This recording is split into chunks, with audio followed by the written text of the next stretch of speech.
Livro do Apocalipse, capítulo 17, verso de número 1.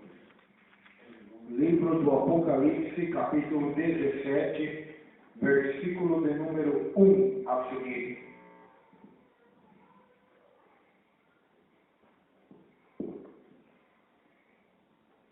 Diz assim: E veio um dos 7 anjos que tinham as 7 taças e falou comigo, dizendo-me: Vem, mostrar-te a condenação da grande prostituta que está sentada sobre muitas águas, com a qual se prostituíram os reis da terra, e os que habitam na terra e se embebedaram com o vinho da sua prostituição.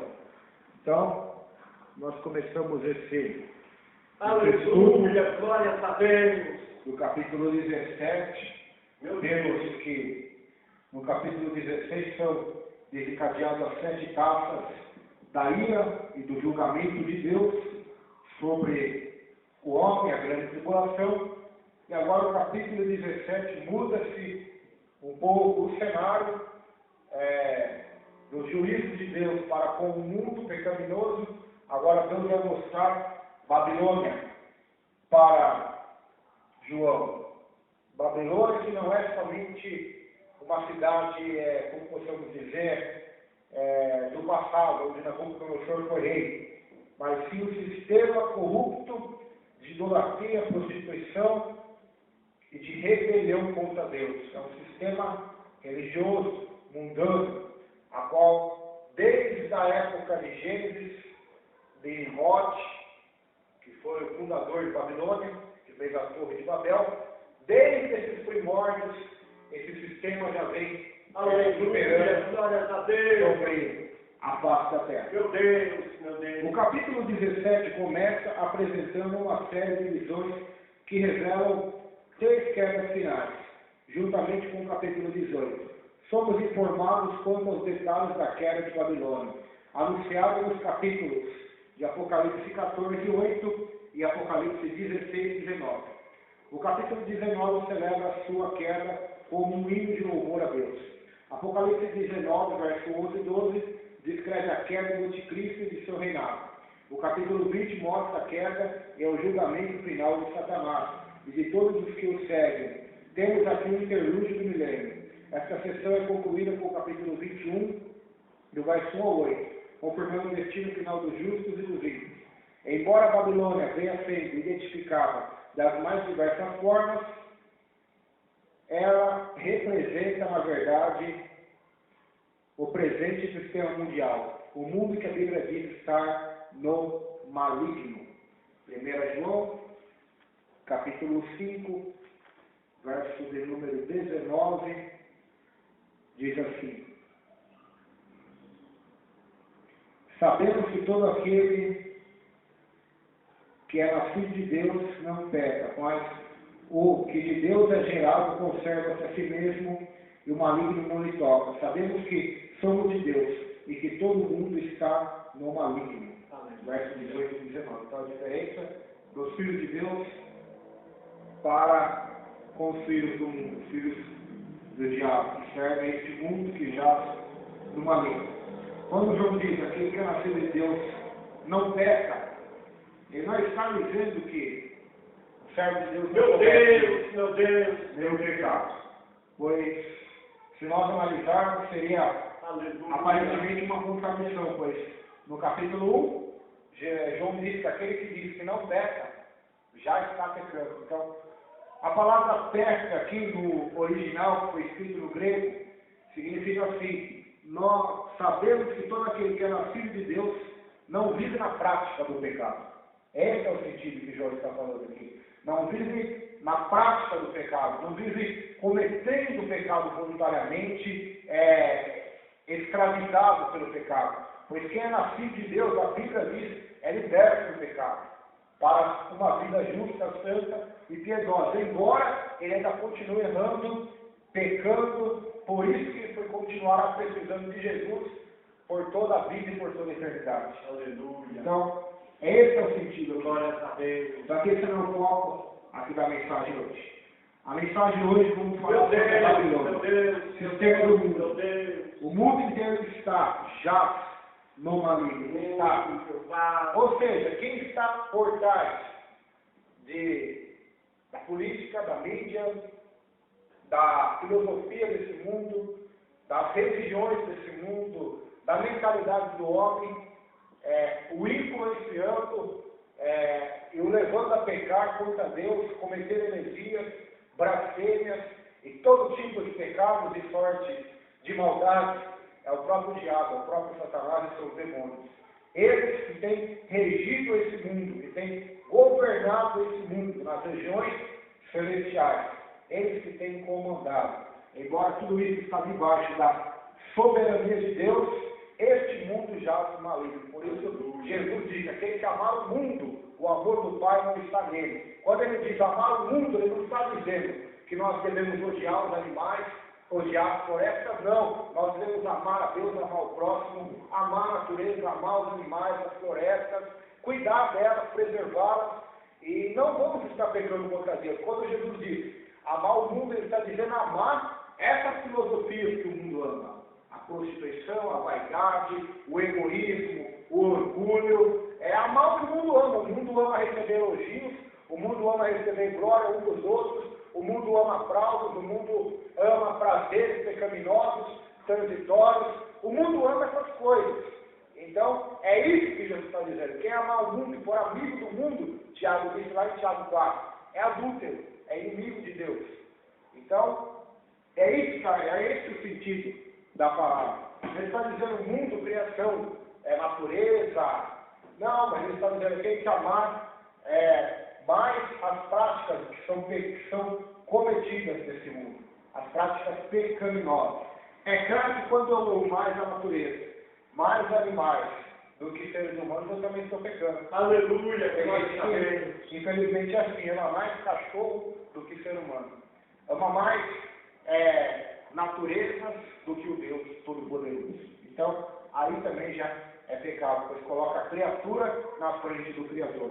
Mas quando se fala ser amigo do mundo, amar o mundo, fala-se desse sistema, a qual o diabo tem governado e tem regido. Ele é chamado também de o príncipe deste mundo. Lá em 2 Coríntios 4, versículo 4, algumas traduções da Bíblia dizem príncipe deste mundo. Outras traduções bíblicas falam Deus deste século, dessa geração. Então, ele é como se fosse um Deus, na qual está representado. O próprio Mateus, capítulo 4, a Bíblia diz que o adversário ofereceu a Jesus toda a glória e todo o reino desse mundo. E fama, riqueza, se tão somente Jesus lhe adorasse. Então, aí nós vemos o poderio satânico sobre influenciar as massas. Não é todo que pessoas fazem pacto com o inimigo para ficarem ricos. O que é simbolizado pela besta vestida de escarlate. A grande meretriz ou prostituta é, portanto, uma outra maneira de se visualizar o mesmo sistema representado pela estátua de Babilônia, vista no sonho de Nabucodonosor, interpretado por Daniel no capítulo 2 do seu livro. Então, nós já estudamos aqui que Nabucodonosor tem um sonho e ele vê uma estátua com cabeça de ouro, o ventre de prata, os braços, a parte dos lombos, a parte do ventre de bronze, as pernas de ferro e os pés barro misturado com ferro. Que com 10 dedos que é os 10 reis da grande tribulação que apoiarão o anticristo. Depois vem uma pedra, que é o filho de ninguém, quebra aquela estátua e os miúça, e depois começa o reino de Deus, o reino de Cristo. Então, essa missão. Então, a grande Babilônia nada mais representa essa estátua, onde é um sistema de governos humanos, começando por Babilônia, cabeça de ouro, depois pelos sírios e persas, ou medos e persas, depois pelos gregos, que é o ventre de bronze, depois pelos romanos, que são as pernas de ferro, depois o último reinado, que é uma mistura de romanos com o reino humano, o reino todos eles são reinos babilônicos, por assim dizer, pois são governados pelo inimigo, até mesmo o reino do Egito, que foi antes da Babilônia, o auge, onde Moisés estava ali, um reinado Meu Deus, também governado pelo príncipe desse mundo. oh, aleluia, Seus mistérios, suas religiões, nós temos nos documentários, estudos, tudo governado pelo inimigo, os faraós adorados como Deus. Então, sempre houve essa idolatria pelos governos, pelos sistemas.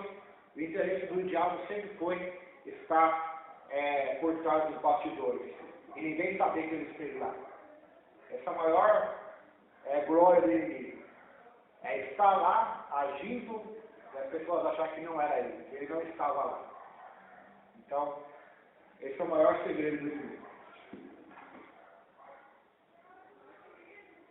Vamos repetir a leitura, verso 1 e 2. E veio um dos seus 7 anos que tinha as 7 taças e falou comigo, dizendo-me: vem, mostra-te a condenação da grande prostituta que está sentada sobre muitas águas, com a qual se prostituíram os reis da terra e os que habitam na terra, e se embebedaram com o vinho da sua prostituição. Os versículos de 1 a 15 pertencem à primeira seção deste capítulo. Um dos 7 anjos que tem as taças da ira de Deus, agora fala dizendo a João que irá mostrar o julgamento, isto é, a condenação e castigo da grande meretriz, que se acha sentada sobre muitas águas. Então essas muitas águas, a qual nós vemos aí se falar nesse capítulo 17, já vou só dar interpretação para nós entendermos. Apocalipse 17, 15, mesmo capítulo, verso 15, vai dizer assim: e disse-lhe: as águas que viste, onde se assenta a prostituta, são povos e multidões em nações e línguas. Então, essas muitas águas, a qual ela está sentada, governando, são as multidões desse mundo, as nações, os povos e todas as línguas.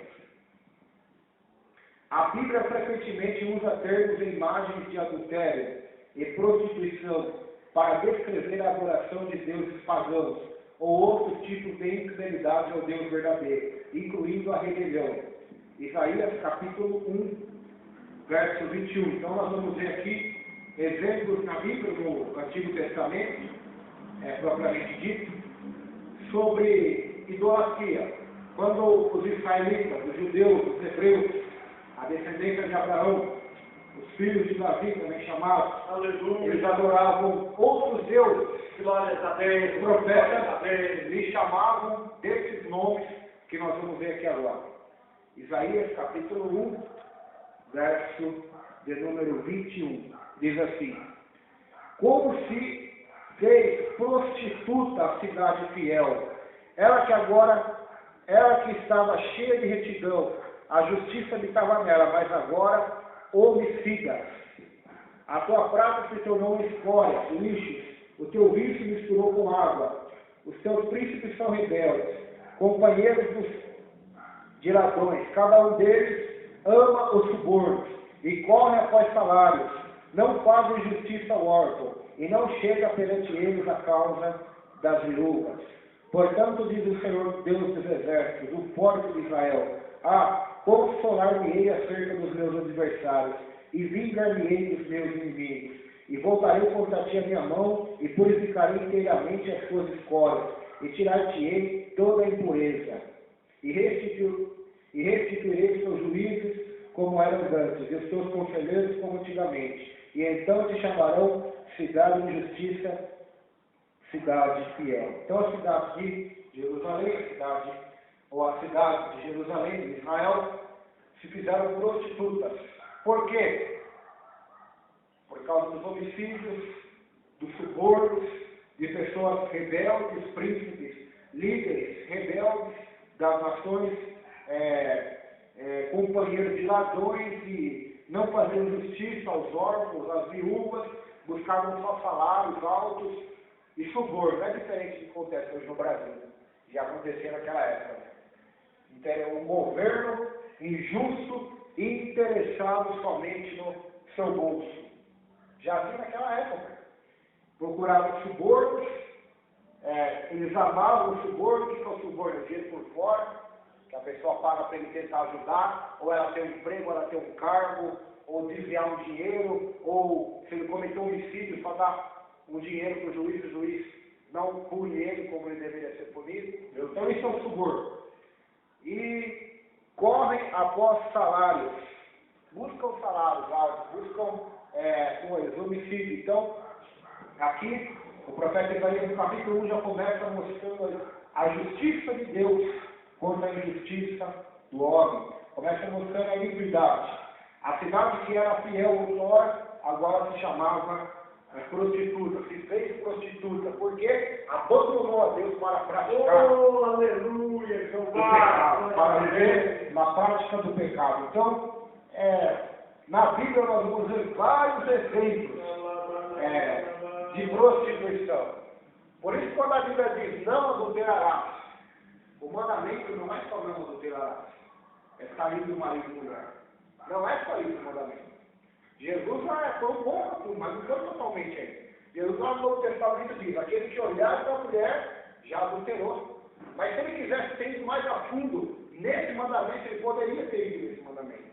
Nós adulteramos quando adoramos outros deuses, em vez de adorar o Deus verdadeiro. Estamos adulterando contra Deus. Nós adulteramos quando somos amigos desse mundo. Tiago 4:4. Tiago se aprofundou nesse mandamento. Adúlteros e adúlteras. Ele vai falar, quem nos ensinou que aquele amigo do mundo pode ser amigo de Deus? Vamos ver daqui a pouco esse versículo 19. Então, esse mandamento é mais profundo do que os homens podem achar. É mais profundo. Então, eu posso adulterar a palavra de Deus. Está na Bíblia. Não adulterei a palavra de Deus. Não mudei, não tirei, não acrescentei nada do que está escrito. E as pessoas não adulteram a palavra de Deus. Mudam a palavra de Deus, querem melhorá-la ou piorá-la. E é um pecado terrível, isso é um adultério também. Então, o adultério não é somente eu sair a minha mulher ou se deitar numa cama e ter relações sexuais ou encontros casuais com outra mulher. Esse é adultério, sim, mas o adultério é muito mais do que isso. Ele é muito mais fundo do que isso. É isso que a Escritura mostra. É isso que a Bíblia mostra. Ainda chama de um pecado pior do que o de adultério, prostituição. A pessoa que não adultera talvez em busca do prazer, mas além do prazer ela está interessada em alguma outra coisa, em dinheiro. Então, é pior ainda a prostituição. A pessoa que se vende. Então, todas as vezes que os homens adoram outros deuses, eles se vendem. Aleluia. Eles vendem a sua salvação, vendem a sua comunhão com Deus e se prostituem servindo Deus, servindo coisas que desagradam o Altíssimo. Jeremias, 3º capítulo, versículo 9. E é da o que fala hoje, hein? Se Isaías fosse pregar nas ruas e chamar a cidade que era fiel, ou a igreja que era fiel, de hoje a igreja prostituta. E é da o que falaria, professor. Pensou se ele chegasse nas igrejas, hoje, pegasse o microfone e dissesse, hoje vocês se tornaram prostitutas. Outrora vocês tinham sido fiéis. Hoje vocês amam a política, amam o dinheiro, amam tantas coisas, mas não amam a Deus. Não praticam a justiça com as viúvas, com os órfãos, não amam o próximo. Então eu acho que a história seria a mesma. Quando Salomão disse que não há nada novo debaixo do sol, ele disse uma grande verdade. Sempre o pecado existiu na terra. E se nós vasculharmos a Bíblia, os livros dos profetas, nós vamos ver que o governo é corrompido desde aquela época já. A corrupção. Então, que Deus tenha misericórdia de nós. Que a nossa esperança não esteja no governo, esteja no nosso Salvador. Amém. Em Deus, nosso Salvador. Que a nossa esperança, que a nossa confiança esteja em Deus. Os que confiam no Senhor renovarão suas forças. Jeremias, 3º capítulo, versículo 9. Diz assim: e sucedeu que pela fama da sua prostituição contaminou a terra, porque adulterou com a pedra e com um pedaço de madeira. E contudo, nem por tudo isso voltou para mim a sua aleivosa irmã Judá, com sincero coração, mas falsamente diz o Senhor. E o Senhor me disse, já o rebelde Judá justificou mais a sua alma do que a leivosa Judá. Então, adulterou, se prostituiu, adulterou com pedra e com um pedaço de madeira. Estava falando que Israel adulterou a sua fé, adulterou sua comunhão com Deus, saiu Deus, pois Deus chama na Bíblia, lá em Isaías, eu acho, Israel de sua mulher e ele o marido, o Redentor, aquele que comprou Israel. Então, Israel sai Deus, adultera contra Deus, com ídolos de pedra e pedaços de madeira. É isso que o profeta Jeremias aqui, ele está denunciando. Ele está denunciando a fama da prostituição de Judá e Israel contaminou toda a terra. Contaminou toda a terra. Então, o Senhor está chamar Israel de volta ao arrependimento. Ezequiel 16, versículo do número 14. Ezequiel 16, 14. Ezequiel capítulo de número 16, verso 14 ao 18. E correu a tua fama entre as nações por causa da tua formosura, pois era perfeita por causa da minha glória que eu tinha posto sobre ti, diz o Senhor Jeová.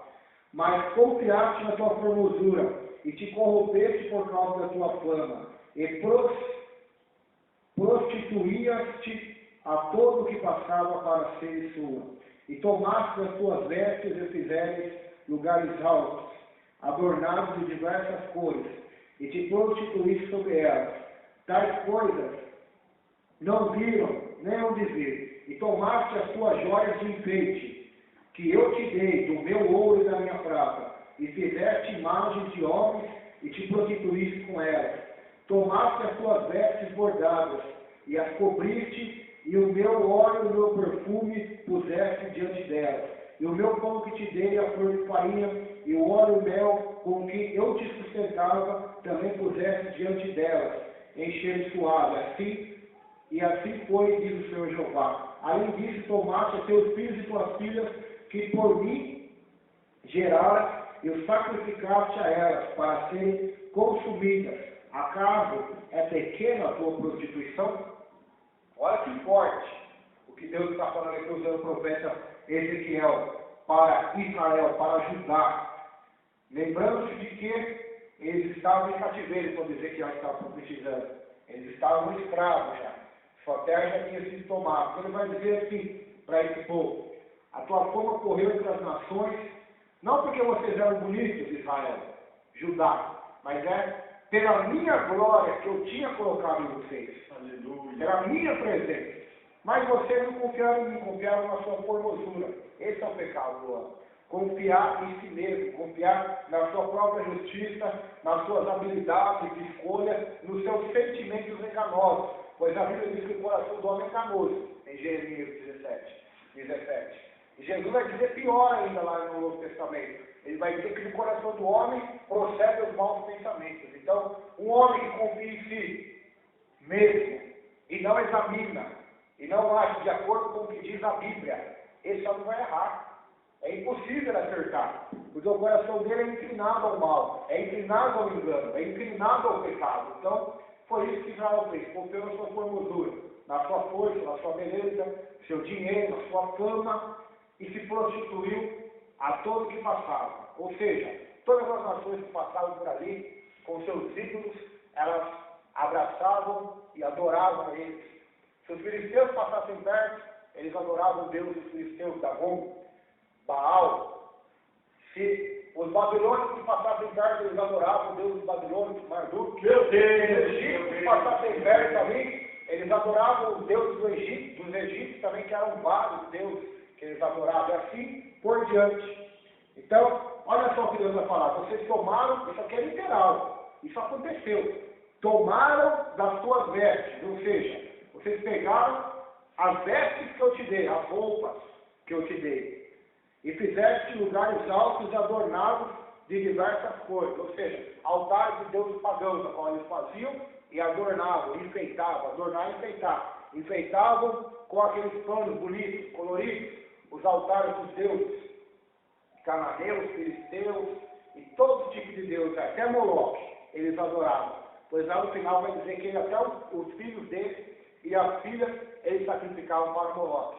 E isso é bíblico. Até um rei chamado Manassés, a Bíblia diz que ele caçou os próprios filhos dele e colocou dentro da fornalha. Porque eu tenho lá a imagem de Moloque em casa, não a imagem em casa, mas no livro lá que eu tenho, tem a imagem dele lá, a foto. Eu tenho um livro lá que chama Enciclopédia Popular de Cultura Bíblica, acho que editado pela editora do Silas Malafaia. Esse livro é interessante, porque foi um estudioso que andou por todo o mundo, ele desenhava tudo que ele viu nos museus. E ele desenhou esses ídolos lá. Esse Moloque é tipo como se fosse um grande caldeirão de forno, é um deus, e na sua barriga tem um buraco, onde colocava ali fogo, para acender o fogo, e as crianças iam lá dentro dele para serem queimadas. Então eles faziam isso lá. Eles faziam isso. A misericórdia, como aquele povo era cruel naquela época, existe até hoje isso. É que a gente não sabe. Mas até hoje sacrificam as crianças. Um aborto é um sacrifício, querendo, direto ou indiretamente é um sacrifício. Está sacrificando uma vida, está matando uma vida. Então é um sacrifício também. Quando o pai e a mãe se preocupa mais com dinheiro, mais com tantas coisas, e esquece dos filhos, elas estão sacrificando o filho do Moloque. Também, querendo ou não, então, porque, pensa bem, o filho vai crescer revoltado, sem o amor, sem o afeto do pai e da mãe. Porque o pai e a mãe só correm atrás do dinheiro. O que vai acontecer com esse filho depois? Está sacrificando a família por causa do dinheiro de Mamon. Talvez nem de Moloque, mas é de Mamon. Então, a gente tem a tendência de criticar os povos antigos quando a gente comete o mesmo, ou quando o próprio homem comete os mesmos pecados do passado. Então, as roupas, eles usavam para o pecado. Olha lá, tomaste a sua joia de enfeite, que eu te dei do meu ouro e da minha prata. Isso aqui eu me lembro lá de Israel no Egito também, porque a Bíblia diz que quando eles saíram do Egito, eles saíram com grande quantidade de ouro. Sabe o que eles fizeram? Moisés subiu para o monte, eles fizeram um deus de ouro, né, um bezerro. Aí Arão catou tudo as joias das mulheradas, catou tudo os ouros que eles tinham, derreteu e fez um bezerro de ouro. Então, olha só o que Israel faz. Deus dá ouro para eles, joias, dá tesouros para eles, pedras preciosas. O que Deus dá não é bijuteria, igual a mulherada usa por aí. Deus dava ouro, prata, pedras preciosas para Israel. E é esse o problema da teologia da prosperidade. Aleluia, glórias a Deus. Eles querem catar versículos lá do antigo Israel e achar que hoje Deus vai sair dando ouro para todo mundo, né? Diamante, pedras preciosas. E Deus sabe que isso não vai adiantar nada para o homem, porque o homem é corrupto. Ele já fez isso com Israel passou tudo aquilo e enfiou no nariz. E colocou para os outros deuses. Então, o que Deus quer de nós, o que Deus quer dar para nós hoje, é santidade, é graça, é misericórdia, é amor, é perdão, e as demais coisas que eu acrescentava. Então, todas essas joias que Israel tinha, eles catavam e faziam imagens. Fizesse imagens de homens e se prostituísse com elas. Então, as vestes, mais uma vez vestes, vestes bordadas e perfume que Deus deu para eles, ou seja, tanto homens como mulheres. Eles catavam para oferecer a deuses, para os perfumes para colocar incenso para outros deuses. O pão, a flor de farinha. Então isso aí que tem hoje aí, dá cafezinho para o santo, que eles fazem, dá cafezinho, dá vinho, dá cachaça para o guia, para Iemanjá, os guias, até mesmo para santos aí, levam pão, consagram um monte de coisa aí. Desde essa época já tinha lá, flor de farinha, pão, azeite, óleo, todas as coisas que Deus deu para eles se alimentarem, os catavam e levavam lá para os outros deuses. E sacrificavam a eles. E até mesmo os próprios filhos, vai dizer no último versículo. Então, esse é o sistema da Babilônia. Um sistema que acabamos de ver aqui qual é. A idolatria. A negação de Deus. Porque quando eu estou idolatrando outros deuses, eu estou negando a Deus que Ele é o que lhe é devido, que é a glória, que é a adoração, a honra exclusiva. Então é isso que o profeta Ezequiel está falando. De número 32, desse mesmo capítulo. Ezequiel 16, 32. Foste como mulher adúltera, que em lugar de seu marido recebe os estranhos. Então olha só o que Deus está falando para Israel. Vocês foram como adúlteras, em vez de receberem teu marido, ou seja, teu Criador, teu Senhor, vocês recebem deuses estranhos, deuses criados pela mão dos homens. Tiago 4,4, nós já sabemos, Tiago vai dizer assim, adúlteros e adúlteras, quem vos ensinou que aquele que é amigo do mundo pode ser amigo de Deus? Portanto, todo aquele que é amigo do mundo torna-se inimigo de Deus. Então, essa linguagem bíblica de prostituição, de adultério, que nós vamos ver aqui agora, no capítulo 16 e 18 de Apocalipse, é uma linguagem tão antiga quanto a Bíblia antiga. É uma linguagem já que os profetas usavam, Jesus usou, os apóstolos usaram, e por que não nós não vamos usar hoje? Vamos ficar com medo. Você está com medo de falar essas coisas, porque eu acho que é errado falar do inferno na igreja, falar da idolatria é errado, falar na igreja, de adultério também é errado, de homossexualismo é errado também, porque vai ofender alguém que tiver homossexual, de tantas coisas aí, daqui a pouco não vai poder falar mais de nada. E essa não é a definição de amor.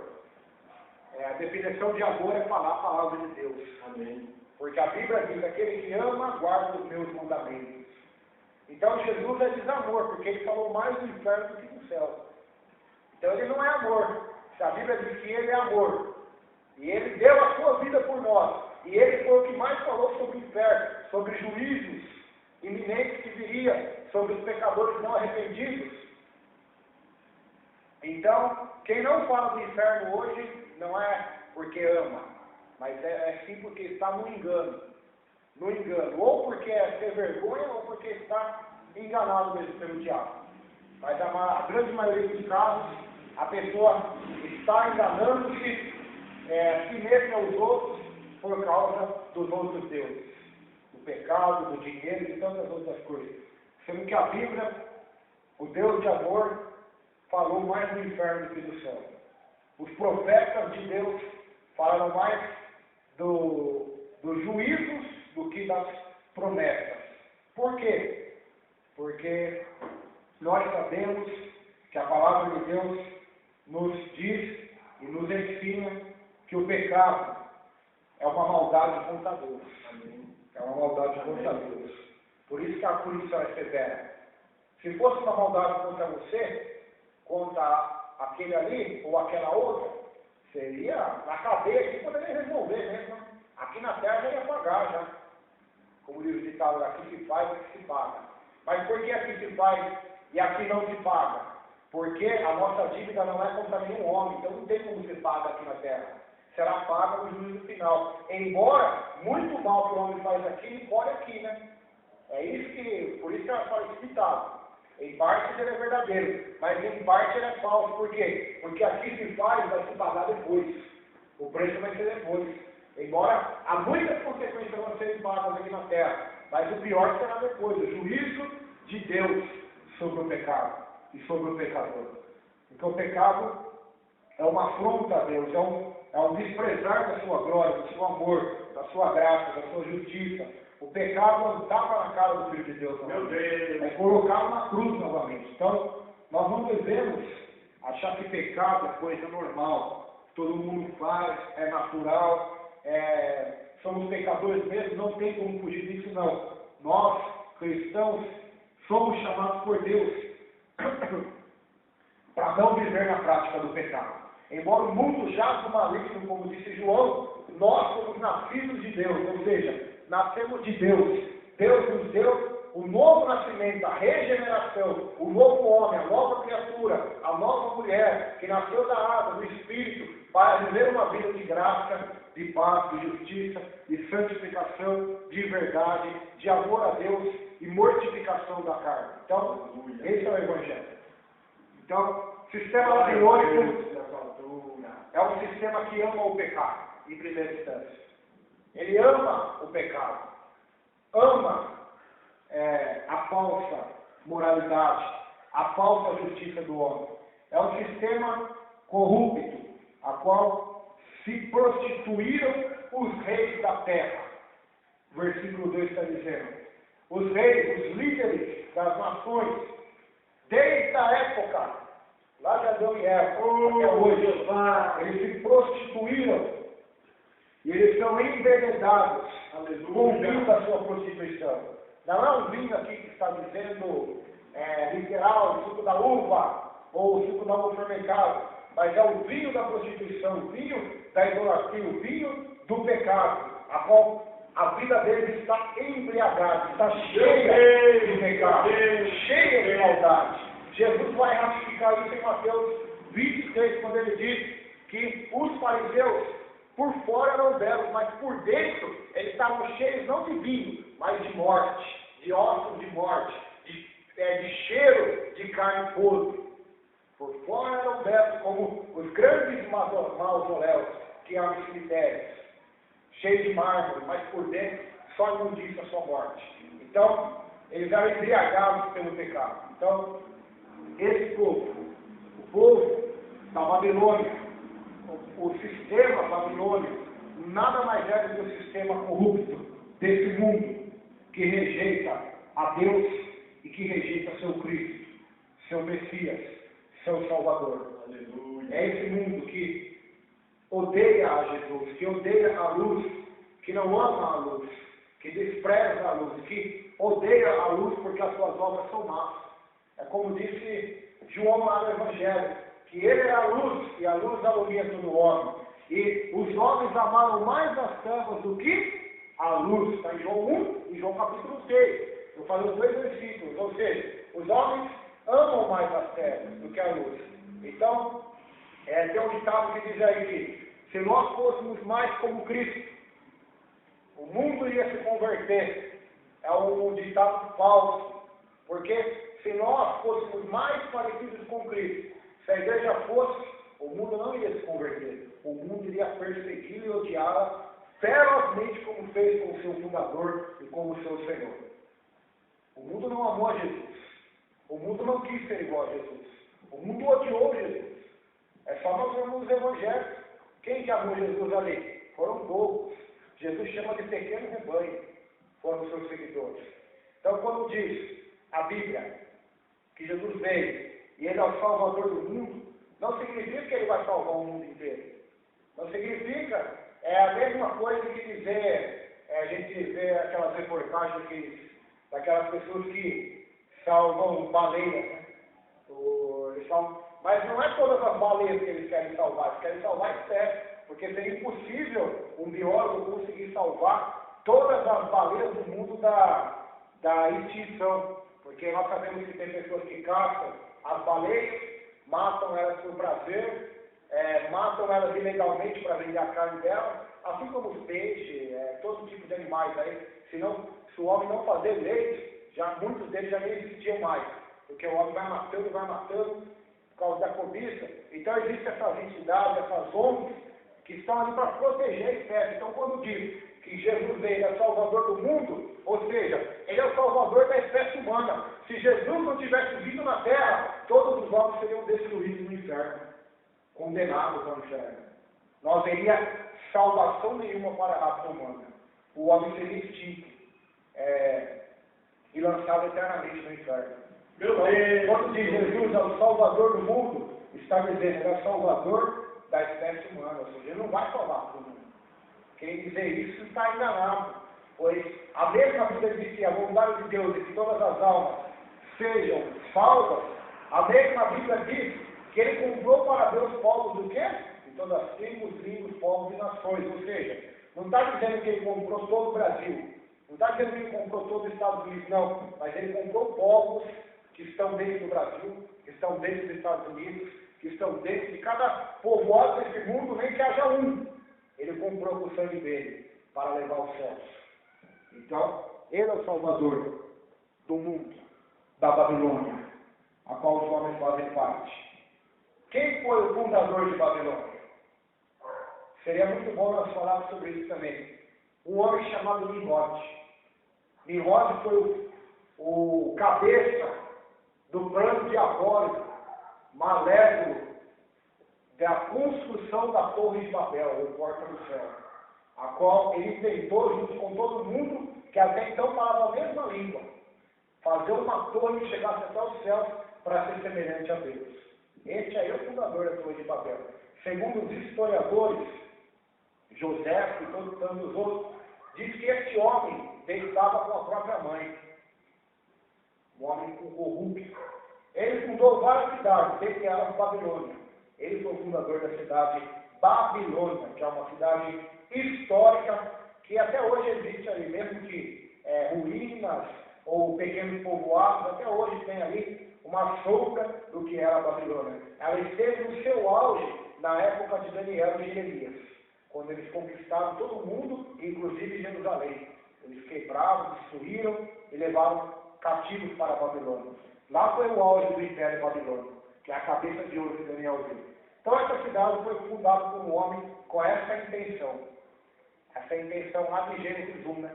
Ser igual a Deus, conhecer tudo, ser poderoso, ser forte. Mas Deus viu a intenção daquele povo, que eles estavam unidos. Deus só fez uma coisa, separou as línguas.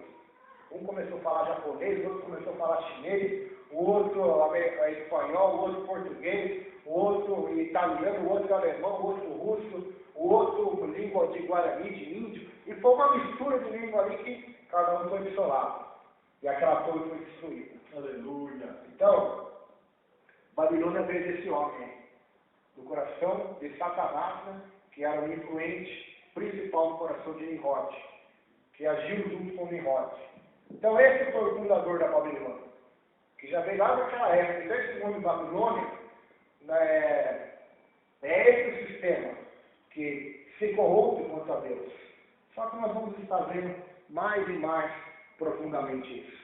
Consequentemente, muitos entendem este termo como figurativo em relação ao aspecto religioso Meu Deus, de Babilônia, que inclui todas as falsas religiões, seitas e igrejas apóstatas.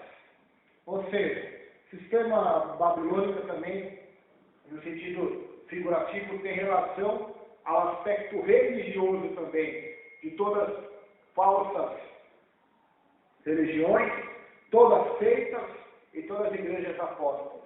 Então aqui tem uma diferença. Igrejas apóstatas não são seitas nem religiões. Eram igrejas que eram verdadeiras, que criam no Evangelho, mas que abandonaram essa fé, se desviaram dessa fé. Então se tornam igrejas apóstatas, como diz a Bíblia, que abandonam a fé. Assim como Israel, povo de Deus, com a religião verdadeira, o judaísmo, com o Deus verdadeiro, mas também vai dizer que eles apostataram da sua fé para adorar os seus deuses. Então, isso é apostasia. Sua forma final durante a tribulação é a adoração ao anticristo, que é o maior de todos os apóstatas, né? O homem da iniquidade. Aquele que é governado por Satanás, que era o anjo, né? Mas que se apostatou do seu ministério angelical e se tornou Satanás. Meu Deus. A semelhança de seus antecessores, o sistema religioso babilônico rejeitará o evangelho pregado por Cristo e pelos apóstolos. Então, esse sistema babilônico, ele vai rejeitar, como hoje ele rejeitará na grande tribulação também a palavra de Deus, o evangelho pregado por Cristo e pelos seus apóstolos. 2 Timóteo, capítulo 4, vai falar sobre isso.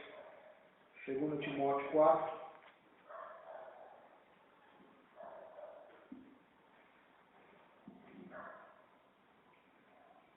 Terceiro versículo diz assim: porque virá tempo que não sofrerão ou não suportarão a sua doutrina, mas tendo comichão os ouvidos, amontoarão para si mesmos doutores, mestres da palavra, que vão falar conforme as suas próprias desejos, concupiscências, voltados, e desviarão os ouvidos da verdade, voltando-se às fábulas. Então isso aqui que Paulo está dizendo é o sistema babilônico que vai entrar nas igrejas nos últimos dias, nos últimos tempos. Vai entrar. E os homens não suportarão mais a doutrina do Evangelho. Os ensinos, doutrina é ensino. As pessoas hoje confundem doutrina com usos e costumes. Mas a doutrina nada mais é do que os ensinos de Jesus sobre o amor, santificação, perdão. Isso são as doutrinas da salvação, da graça e de tantas outras que existem, do inferno, do céu. E os homens não vão suportar mais essa pregação do Evangelho. Aleluia, glória a Deus. Mas eles vão ser como se fosse comichão, bicho dos ouvidos. E vão amontoar para si mesmos doutores, pregadores, pastores, apóstolos, bispos, e seja lá o nome que for que eles vão inventar. Vão acumular pessoas que vão falar os seus desejos, as concupiscências. Vão falar o que elas querem ouvir, o que a carne delas deseja ouvir. A concupiscência não existe concupiscência do Espírito na Bíblia. Você não vai achar. Você vai achar concupiscência da carne. Lá em 1 João, João vai dizer que nós temos 3 lutas contra a concupiscência da carne, a concupiscência dos olhos e a soberba da vida, o orgulho do homem. Então, a mensagem desse povo nos últimos dias, desses líderes, vai ser para engodar, para agradar o desejo do homem carnal, os olhos do homem carnal e a sua vaidade, o seu orgulho pessoal, orgulho humano. Daí a salvação que é pregada hoje por mestres humanos, soberba da vida. Eu sou salvo porque eu obedeço. Eu sou salvo porque eu faço o certo. Ou seja, soberba da vida. O pessoal não aprendeu nada do Evangelho, que ele é salvo pela graça de Deus e de Cristo, e que ele era merecedor do inferno. E se não fosse a boa mão de Deus e a boa misericórdia de Deus na vida dele, ele estaria perdido, por mais bom que ele fosse, ou moralmente bom que ele fosse. Ele ia saber, pelo Espírito de Deus que convence o homem do pecado, que a justiça dele, como disse Isaías, é um taco de imundícia. Só pode saber isso quem tem a iluminação do Espírito Santo. Quem não tem a iluminação do Espírito Santo, a qual Jesus disse que a função dele seria convencer o homem do pecado, jamais ele vai se achar um homem ruim. O homem só vai conseguir se enxergar o quão ruim ele é, e mau, perverso, maligno, quando ele estiver diante da palavra de Jesus, do Evangelho de Cristo, do Espírito de Deus agindo na consciência dele, na mente dele. Aí ele vai ver quem ele é de verdade. Isaías precisou se encontrar com Deus para ver como que ele é. Pecador, miserável, homem de lábios impuros. Do contrário, ele nunca ia saber que ele era tão ruim assim. É só um encontro com Deus, um culto verdadeiro. Um culto verdadeiro, uma pregação verdadeira, leva o homem a esse encontro com Deus. Ao encontro com Deus da palavra, com Deus Todo-Poderoso, com o Evangelho. O que é o Evangelho? Se você tiver Evangelho, você vai perceber boas notícias. Quais são as boas notícias? São essas, você estava perdido. Você é pecador, mas através de Jesus e sua graça, você pode ser salvo. Aleluia. Esse é o Evangelho. Então é só estudar o significado de Evangelho para ver que há uma grande diferença das mensagens pregadas hoje. Evangelho não é boas notícias de bom emprego que você vai ter, de boa casa, não. Evangelho é notícia de salvação e vida eterna. Esse é o Evangelho. Mas, nos últimos dias, a Babilônia vai entrar no meio das igrejas, eles vão apostatar da fé, e vão amontoar pregadores que farão, que vão falar, que vão fazer o que a carne deles gosta, o que eles se agradam.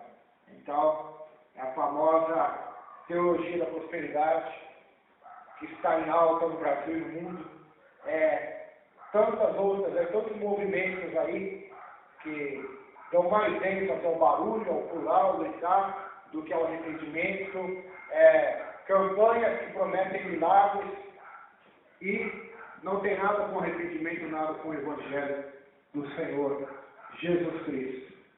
Então, um conselho de Deus para as igrejas seria esse, que as igrejas evangélicas, volte a pregar o Evangelho. Meu Deus. Volte a pregar o Evangelho. Parem de brincar de Fernanda Estandinha, de Disneylândia, de Play Center Gospel, e voltem a levar Deus com seriedade. Voltem a levar as coisas de Deus com seriedade. Não com brincadeira, não com desejos enganosos, mas com verdade. Porque esse Evangelho é coisa séria. Não é brincadeira. Cristo descer dos céus, morrer por nós e dar sua vida para que nós tenhamos hoje uma vida diferente da do mundo. Isso não é brincadeira. Isso custou caro. Isso não é qualquer notícia. Isso é a notícia. É a boa notícia. É a boa nova do Evangelho. Essa é a notícia que tem que ser esparramada pelo mundo inteiro. Ir de pregar o Evangelho. Não está dizendo ir de pregar a denominação, o que muitos têm feito hoje também. Você vê nas televisões, eles pregam o Evangelho. Será que eles pregam? Eles estão pregando mais a praga da igreja deles, o marketing individual da igreja deles, do que o Evangelho do nome de Cristo. Você para analisar o que eles falam, os testemunhos que eles dão, são dados mais ênfase ao nome da praca, que está lá fora empoeirando, do que ao nome daquele que está sentado no trono. Então, é os falsos doutores que vão enganar as pessoas. Vão falar o que elas querem ouvir. Então, Meu Deus, Babilônia. meu Deus. Portanto, ela rejeitará a inspiração da Bíblia e afastar-se-á das verdades básicas das Escrituras. Babilônia. O que a Babilônia ataca hoje? A Bíblia. A inspiração bíblica. Nós cremos e temos a certeza pela fé que a Bíblia é a palavra de Deus. Mas a maioria não crê nisso. Muitos creem que a Bíblia não é a palavra de Deus, mas ela contém a palavra de Deus. Ou seja, muita coisa na Bíblia não é a palavra de Deus. Nós temos que ter o bom senso para saber o que dentro dela é a palavra de Deus e o que não é. Tem essa linha teológica já, de liberalismo teológico dentro das igrejas, que pregam isso, que a Bíblia não é a palavra de Deus, mas ela contém. É uma heresia gravíssima, condenável ao inferno. Pois a Bíblia não contém a palavra, ela é a palavra de Deus. De Gênesis capítulo 1, verso 1, até Apocalipse 22, último versículo, palavra de Deus. Passarão os céus e a terra, mas as palavras de Deus não passarão. Não cairão os ossos ou um fio da lei, sem que tudo se cumpra. Ou seja, nada do que está escrito na Bíblia é palavra do homem, é vontade do homem. Porque a Bíblia diz que homens santos falaram inspirados pelo Espírito Santo. A profecia não foi por vontade do homem, mas foi pelo Espírito de Deus. Não é como hoje, eu profetizo, eu determino. Se eu sou homem de Deus, eu profetizo, eu faço. Não, eles não profetizaram porque eles quiseram. Até pelo contrário, nós eles nem queriam ser profeta.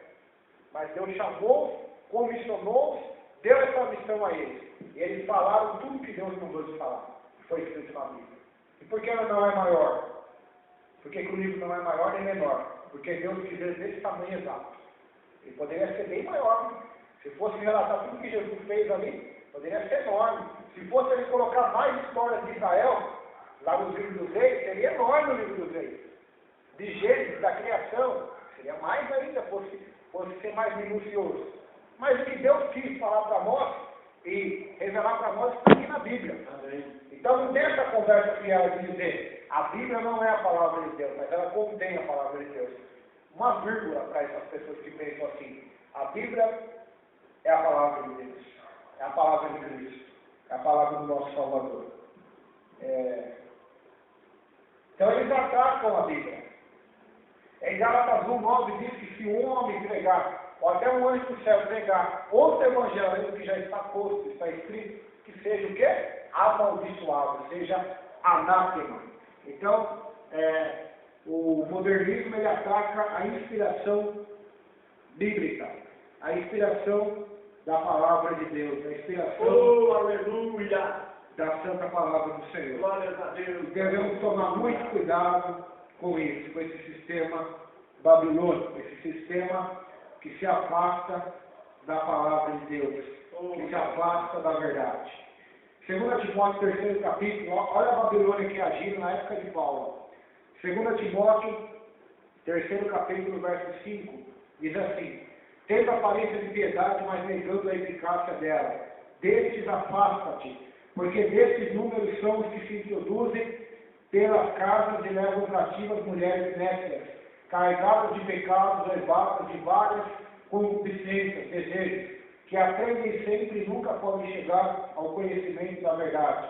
E como James e James resistiram a Moisés, assim também estes resistem à verdade, sendo homens corruptos de entendimento e reprobos quanto à fé. Não irão porém avante, porque a todos será manifesto o seu desvario, como também foi daqueles.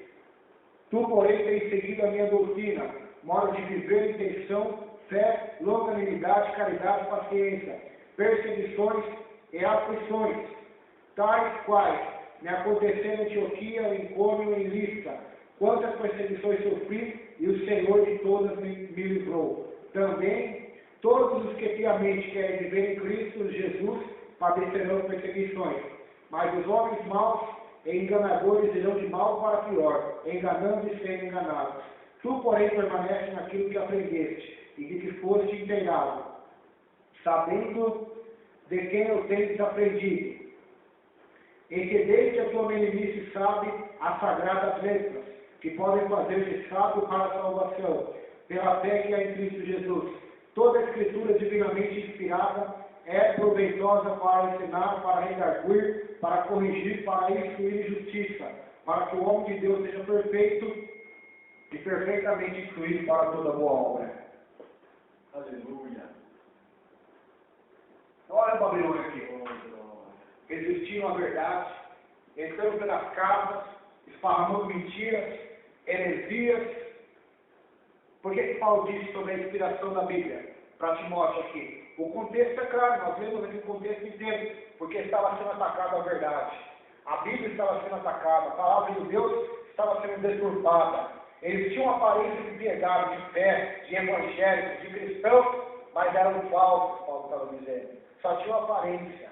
Então, quanta gente hoje tem aparência de cristão, mas negam o poder? Paulo manda a gente se afastar desse povo. Manda a gente se afastar. Porque eles resistem à verdade do Evangelho. Resistem à palavra de Deus. Resistem à inspiração das Escrituras. A inspiração da palavra de Deus. Então, Babilônia é esse sistema aí. Eles dizem que a Bíblia é um livro do homem. Eu disse aqui de uma linha teológica do liberalismo, que diz que a Bíblia contém a palavra de Deus, mas não é, que é uma heresia. E também tem a outra heresia. A Bíblia é um livro de homem. Ou a Bíblia é um livro sagrado. Assim como é sagrado o Alcorão dos islamitas, assim como é sagrado o Evangelho de Allan Kardec, o livro dos Mormons, e assim por diante, os livros religiosos.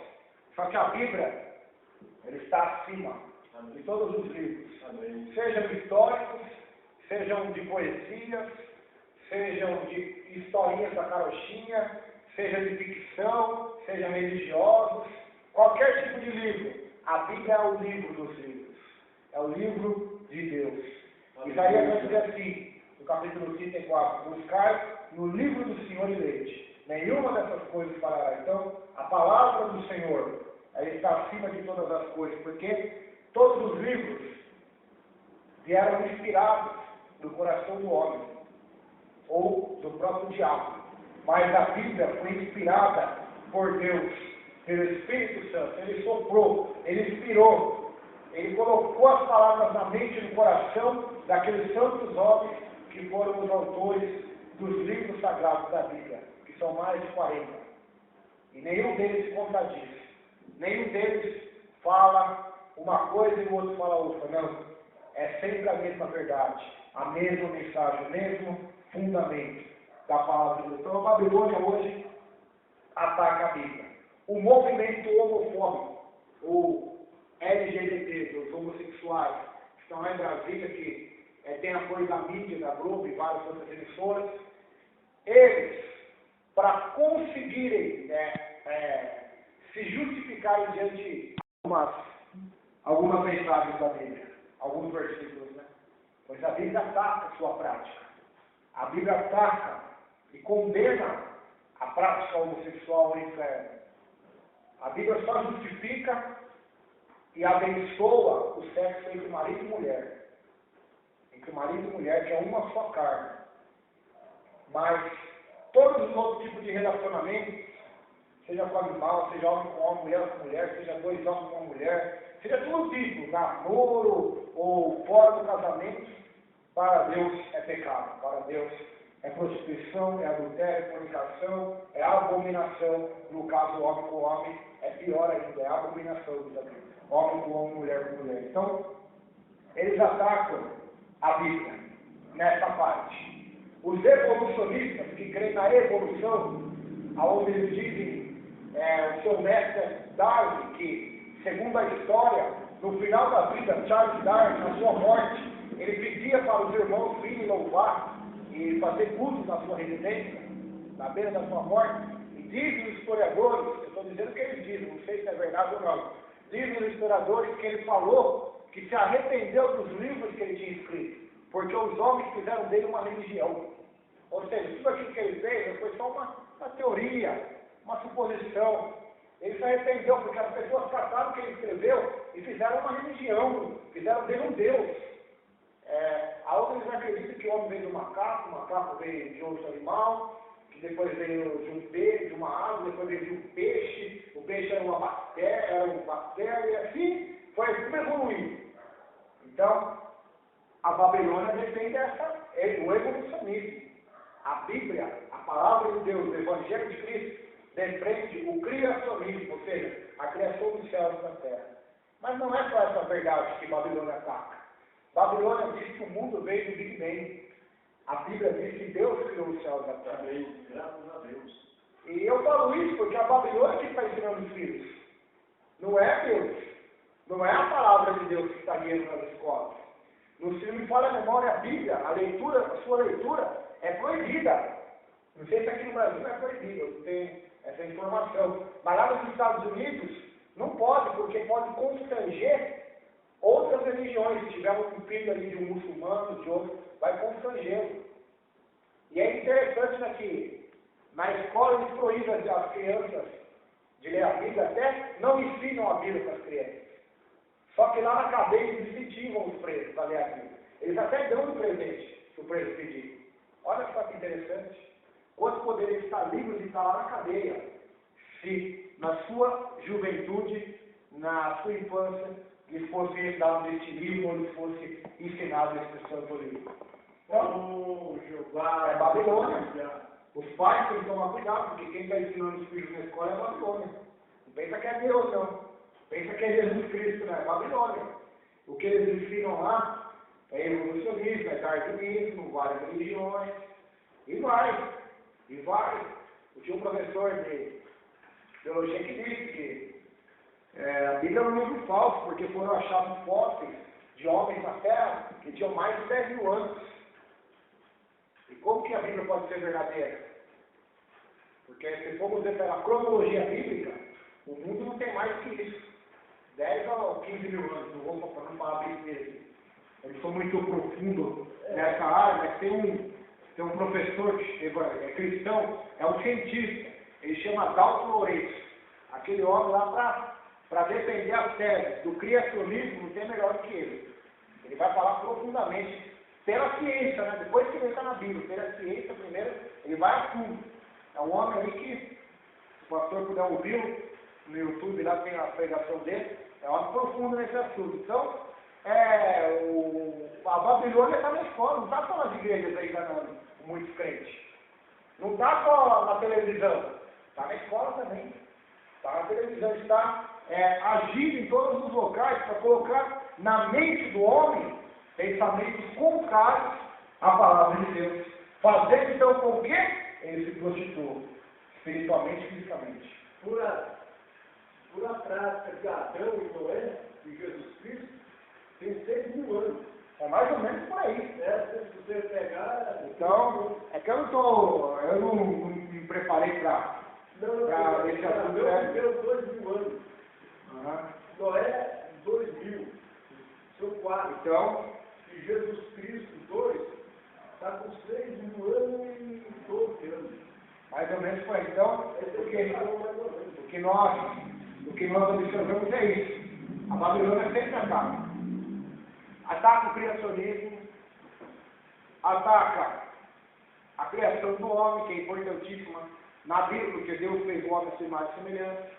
Ataca a Bíblia, que não é a palavra de Deus, mas contém, ou em outras visões, é um livro qualquer, ou é um livro sagrado, tanto quanto outros, ou seja, um ecumenismo, uma ecumenização da fé, um sincretismo religioso. Isso é a nova era, onde, se você for na nova era, ou até mesmo não tem informações, lá vai ter uma Bíblia, um Alcorão do lado, e um outro livro religioso ali. Então, para eles é a mesma coisa, uma mistura. Então, a Babilônia, ela também vai querer se misturar, cristianismo com islamismo, com espiritismo, formando-se uma nova era, formando uma mistura de várias religiões. Então, tudo isso vem do sistema maligno, do sistema corrupto chamado Babilônia. Babilônia quer misturar todos esses assuntos homossexuais, na parte do pecado do sexo, do prostituição, e tantos outros tipos de pecados. Eu vi uma reportagem no Facebook, não sei se é um prefeito lá na França, acho que era, não sei se vou falar errado, é do país da Europa, acho que é França, se não me falar a memória. Ele foi preso porque ele negou-se a casar na cidade dele ali, um homem com um homem. Ele foi preso, perdeu o mandato dele e vai pagar não sei quantos €1000 lá de multa ainda. Olha só a Babilônia já. Nos países lá que se dizem os mais avançados do mundo. França, Itália, Alemanha, Estados Unidos, os países que se consideram a maior potência do mundo, tanto economicamente, financeiramente, como filosoficamente, como belicamente, com armas de guerra, mas que estão tão degradados como foi Sodoma e Gomorra. Então, é a Babilônia que já está agindo nesse mundo. A corrupção, os crimes hediondos. A Dilma foi na televisão, ela disse que tem um projeto de lei para fazer com que a corrupção seja um crime hediondo. Interessante essa lei. Crime hediondo, crime terrível, crime horroroso. E sabe o recado que eu tenho para ela e para todos os brasileiros, inclusive para mim? Que todo pecado contra Deus é um crime hediondo. Porque fez Jesus sangrar naquela cruz. Fez Jesus sangrar naquela cruz, apanhar, ser caído, ser humilhado. Por causa de quem? Por causa do pecado de toda a humanidade. Jesus não foi para a cruz porque os judeus forçaram ele, ou porque os romanos eram poderosos. Ele foi porque ele quis. A Bíblia diz isso, ele vai dizer assim: eu dou a minha vida, ninguém de mim a toma, eu espontaneamente a dou. Ou seja, ele deu a sua vida. Então, todo pecado contra Deus é um crime hediondo, porque leva ao inferno eterno, ao inferno sem fim. Então, enquanto eles querem corrigir os pecados dos políticos, Deus está preocupado em corrigir a corrupção de todo o gênero humano. Aleluia. Porque todos se corromperam. Todos são corruptos. Se roubar, mesmo que seja um pecado terrível, o político vai lá e rouba milhões. É um pecado tão terrível quanto um adultério, quanto uma fornicação, quanto uma mentira. Todos esses pecados fez Cristo padecer na cruz. Todos esses pecados, nós estudamos em Apocalipse capítulo 16, fez Deus derramar flagelos e destruir coisas da natureza por causa do homem. Então, o problema do homem é que é muito mais sério do que ficar corrigindo corrupção. Embora seja necessário, é uma bênção se o Brasil conseguir fazer isso realmente, mas crime hediondo é a humanidade comete contra o Criador desde a época de Adão e Eva. Crimes hediondíssimos. Então, A política mostra nada mais do que é o coração do homem. Aleluia. A política mostra como nós somos. Jonathan Edwards, ele fez um voto com Deus, de toda vez que ele vê o pecado do seu próximo, ele se lamentar, porque ele é assim também.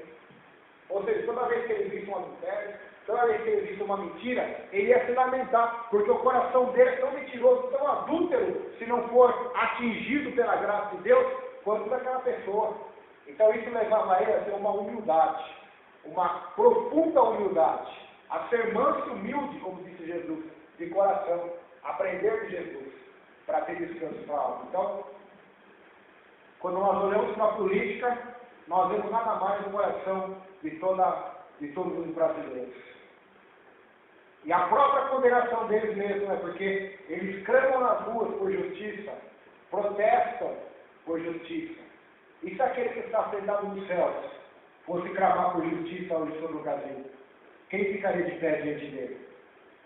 E se aquele que está sentado no céu catasse seus anjos, seus querubins, e começasse a andar pelas ruas das grandes metrópoles do Brasil, para protestar contra todos os pecados que o Brasil tem cometido?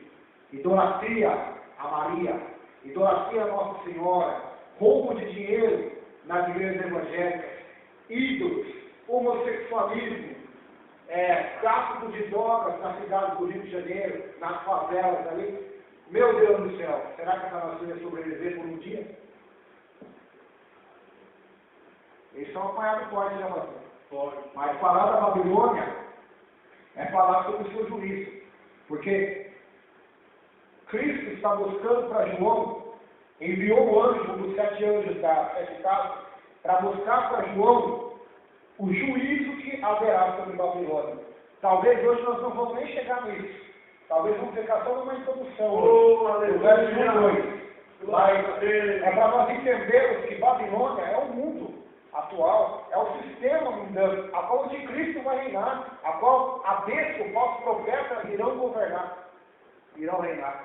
É esse sistema maligno, corrupto, é a Babilônia. Então, imagina só se Deus ressuscitasse Isaías, Jeremias, João Batista, para protestar nas ruas da cidade.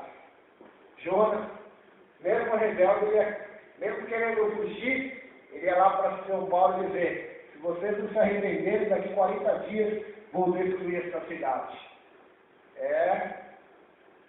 A mensagem de arrependimento não foi só para os políticos, não. Foi para todos. Então, todos que estão aqui no Brasil hoje precisam se arrepender. Não é só os políticos. Eles, principalmente, por serem os líderes, né? Os representantes. Né? Mas todos pecaram, diz a Bíblia, e estão destituídos da glória de Deus. É claro que essas manifestações são boas, são para trazer justiça, mas eu só quis usá-las para fazer uma alegoria espiritual do que seria se aquele que está no céu se manifestar, fazer um manifesto na terra. Hein? Se for um pregador que começar a pregar a Bíblia, já é um manifesto forte, imagine o dono da palavra, o Senhor da palavra, o Rei, o Deus da palavra. Então, o processo com certeza seria algo que ninguém iria conter. Então, a Babilônia é esse sistema que nós vivemos, um sistema ingerido, governado por Satanás. No Antigo Testamento, o termo águas é usado no sentido metafórico, para descrever a invasão de Israel em julgamento. Mas as muitas águas a que João se refere são uma referência ao sistema de canais de irrigação que havia ao redor da antiga Babilônia no rio Eufrates. Contudo, o versículo 15 identifica as muitas águas como sendo as nações e línguas do mundo. Isso poderia significar que Babilônia é uma cidade que domina e controla, ou é apoiada por todas as nações. Significa que ela em si é o sistema mundial que inclui todos os povos do mundo. Portanto, vem representando o sistema mundial desde a antiga Babilônia até o tempo do juízo final. Então, é um sistema corrupto que representa o que o homem é. Babilônia é isso. Representa o que o homem é. Não é Satanás totalmente culpado por Babilônia, mas o homem é muito mais culpado por Babilônia do que Satanás. Tanto que o juízo da Babilônia vai para os homens também. Então, quando Deus vai julgar o pecado, Ele não vai julgar só Satanás, vai julgar os homens também, porque os homens são parciais na culpa também, tem a sua parte na culpa, no pecado.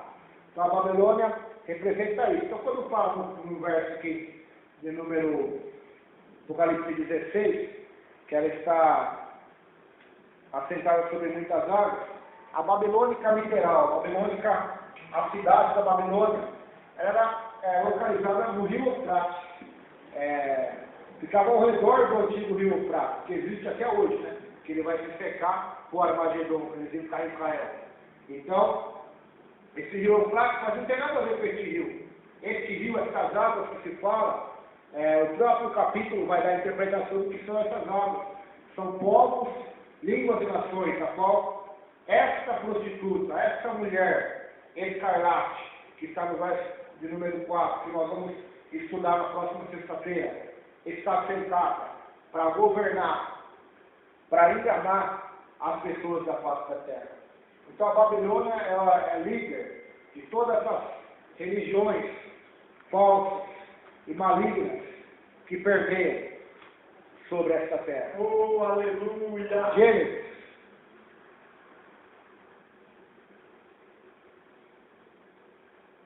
Capítulo. Vamos lá em Gênesis.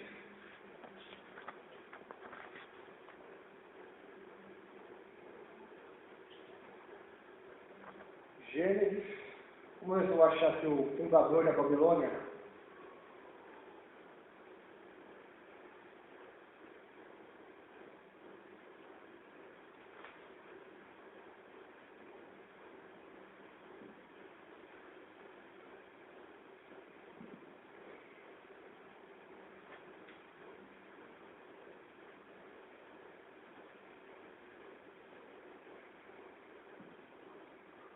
Gênesis capítulo de número 11.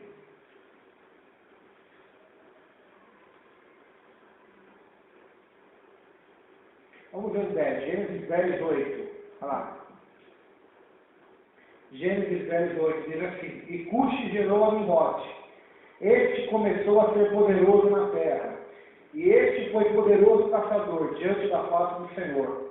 Pelo que se diz, como Nimrod, poderoso caçador diante do Senhor. E o princípio do seu reino foi Babel, Erech, a casa de Calmé e na terra de Sinar. Desta mesma terra saiu ele a Síria, edificou a Nínive e a Rehobote, Ir e Calá. E Redente, Nínive e Calá, esta é a grande cidade.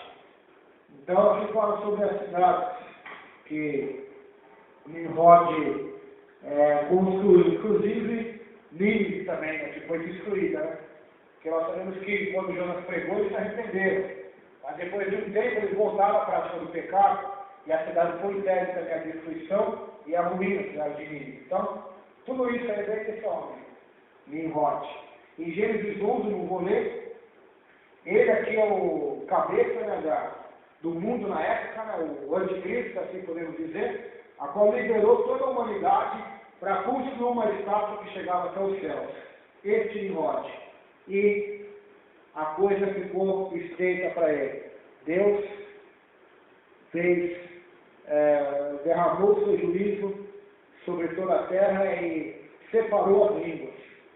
Se você perguntar para um crente, por que um fala português, por que outro fala espanhol, por que outro fala grego, por que outro fala hebraico, muitos não vão nem saber responder o porquê. O homem falava uma língua só, depois de Babel passou a ter várias línguas. Porque foi Deus que separou e colocou várias línguas. Amém? Vamos orar, agradecer a Deus por essa primeira parte. Eu creio que esse aqui vai ser mais duas partes desse capítulo, porque Babilônia tem muito para se falar dela. Isso que quando foi falado dela no capítulo 14, até no capítulo 16, eu nem me ocupei muito tempo nela, porque sabia que ia tem assunto de sobra para falar dela hoje. Babilônia. Sistema pagão. Senhor, meu Deus, meu Pai, agradecemos pela tua santa, maravilhosa, poderosa palavra, Senhor. Que o Senhor possa nos despedir em casa, em palavra para nossos lares de casa. guardando-nos, protegendo-nos, livrando-nos de todo mal. Deus, ajuda-nos e fortalece-nos. Nós possamos servir e adorar em nome de Jesus, o que te pedimos e te agradecemos. Amém.